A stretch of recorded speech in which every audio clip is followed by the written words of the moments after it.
Hello, welcome to the Lore of Gears. Subscribe if you want more. It all starts in the program that happened in the US government. The program happened sometime before 2110.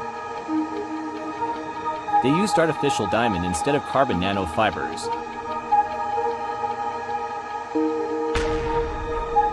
It was very effective. Only 100 were ever made.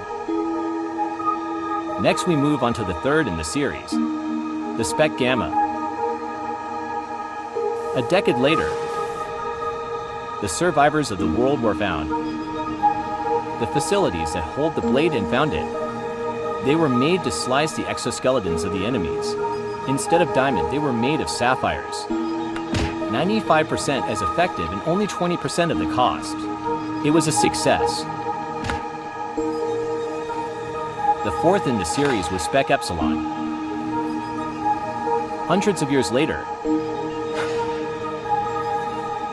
the Spec Epsilon was created by the Sky People. They were viewed as toys for the children. They had lasers, so they didn't need a weak handheld weapon. It was useless to them. It was sold a gift because they thought it was stupid. They thought human conflict was idiotic. Then the Spec Zeta is next in line. After the success of the Epsilon swords, only one scientist knew how to make Zetas. Since they used the swords on each other instead of a test subject, so only they could even sell the weapons. He only created and sold 200. You can imagine why it was a big deal. Unfortunately, he was stabbed by a test subject while testing his sword on a test subject. He forgot he was a subject. Lastly is the sword Spec Chi.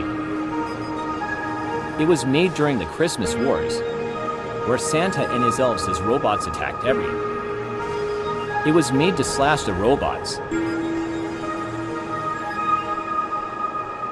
That's where the 1,000-year history of the Epsilon swords end.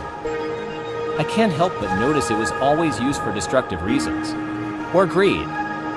It helps nations with war no matter the time it is used. It was for its reasons of creation successful, in its reason for making. From creation as new tech to nothing but an old weapon, it was great for what it was.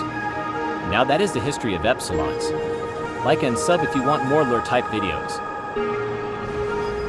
Bye.